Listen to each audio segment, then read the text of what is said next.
Hello friends, जय श्री कृष्णा। सब happy Gandhi जयंती।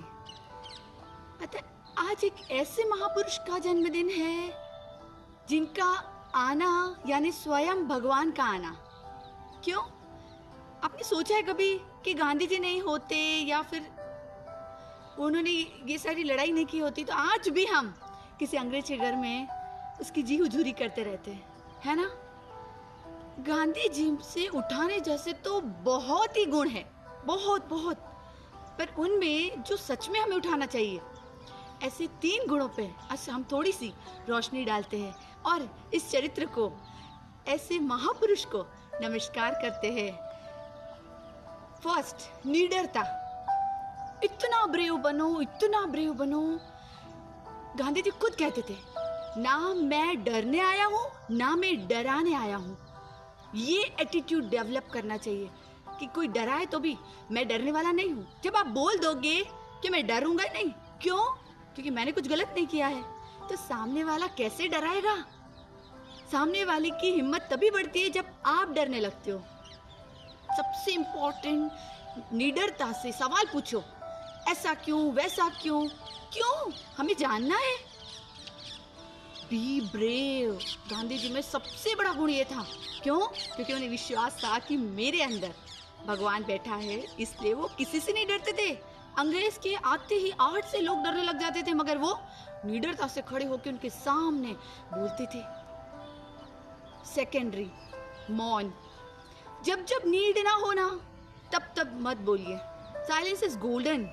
वो गांधी जी कहते थे कि जब जब आपकी जरूरत नहीं है, जहाँ जहाँ आपको लग रहा है कि यहाँ मेरा बोलना वेस्ट है, बिल्कुल क्वाइट। एक बार एक प्रेस वाले भैया आए हुए रहते हैं, वो गांधी जी से साबरमती आश्रम में थे तब वो पूछते हैं कि आपके सुखी और शांतिपूर्ण दाम्पत्य जीवन का राज क्या है। तो गांधी जी इतना ब्यूटीफुली उन्हें डेमो देके दिखाते हैं कि रुक जाइए, अब भी दिखाता हूँ। उन्होंने अपनी वाइफ कस्तूरबा को बुलाया और कहते हैं, दोपहर के 4 बज रहे थे, उन्हें कहते हैं कि खिचड़ी चढ़ा दो क्या, मेहमान आए हुए हैं। बिना किसी सवाल के कस्तूरबा कहती है हो। उसकी जगह हम आप रहते तो, क्या टाइम हो रहा है, अभी से चढ़ाने की क्या जरूरत है, और ब्ला ब्ला ब्ला। भैया समझ नहीं पाए, बोलते मैं समझा नहीं कि ना वो मुझसे कभी कुछ वाय करती है ना मैं उनसे कुछ कहता हूँ। जब वो कुछ कहे ओके, जब मैं कुछ कहूँ ओके। बस हमारे सुखी और शांतपूर्ण दाम्पत्य जीवन का यही राज है कि दोनों ही एक दूसरे से क्रॉस क्वेश्चन नहीं करते, दोनों एक दूसरे की सहमति में ओके करते हैं, दोनों एक दूसरे की बातों को समझते हैं। कोई भी रिलेशन तब तक नहीं टिक सकता जब तक दोनों जन ना ठाने कि हमें इसे टिकाना ही है। एंड थर्ड, कि प्रार्थना, पॉजिटिविटी। किसी भी चीज को आप अंदर से जब तक नहीं सोचोगे ना कि ये हो जाएगा, तब तक वो नहीं होगा।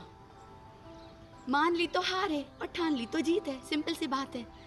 जब तक आप अपने मन में कोई भी बात, गांधी जी क्या इतनी बड़ी वॉर को जीत पाते? स्वतंत्रता दिलाना कोई छोटी मोटी बात नहीं है, कितना बड़ा डिसीजन है और कितनी कि मेरे भारतवासी आजाद जीने चाहिए, ये कितनी बड़ी सोच है। और मेरे भारतवासी खुद के खादी छोड़ दी पहनना, कोट पहनते थे, बैरिस्टर थे कि नहीं मेरे भारतवासी के शरीर पर कपड़ा नहीं है तो मैं कोट कैसे पहन सकता हूँ। इसके बाद से वो वाइट ही कपड़ों में रहे, वाइट ही उसमें रहे कि नहीं, ये पॉजिटिविटी और दूसरों के दर्द को सहने का, दूसरों की वहां को अंदर से फील करने का जो उनमें जज्बा था कि नहीं कर दिखाऊंगा, आई कैन डू। ये वृत्ति आपके अंदर डेवलप हो गई ना तो आप बड़े से बड़े पहाड़ को काट सकते हैं। इसलिए तो हम वेदों में करते हैं और करना भी चाहिए रोज भगवान से प्रार्थना कि ओम मां ब्राह्मण ब्राह्मणो ब्रह्मवर्षासि जायतम आस्मिन् राष्ट्रे सूरो ब्राह्मण ओम आ ब्राह्मण ब्राह्मणो ब्रह्मवश्यास्य जायतम अस्मिन् राष्ट्रे राजन्य शव्य सूरो महारथो जायतम दोग्धि धेनुर्वडांगना वाशु शक्ति पुरंधीर्यो सजिष्णु रतेष्टा समयो युवास्य अजपानस्य वीरो जायतम निकामे निकामेन पर्जन्य वर्षतु फलिन्योन औषध्या पश्यन्ताम योगक्षेमुन कल्पताम समानीव कृति समानारद्यानिव समानमस्तु मना यथा वशुशासते सर्वेत्र सुखिनः सन्तु सर्वे सन्तो निरामया सर्वे भद्राणि पश्यन्तु माँ कश्चित दुख ना प्रयाद। मेरे देशवासी हमेशा खुश रहे, स्वस्थ रहे और हमेशा उनके होठों पर मुस्कुराहट रहे। ऐसे महान पुरुष का आज जन्मदिन है, तो फिर से ऐसे महापुरुष को नतमस्तक करने का मन होता है और ऐसी राष्ट्रभक्ति हमारे अंदर भी आए, ऐसे हम भगवान से प्रार्थना करते हैं। और स्वस्थ रहे, मस्त रहे और मुस्कुराते रहिए। क्यों? क्योंकि गांधी जी भी यही प्रयत्न करते हुए चले गए हैं। राधे राधे।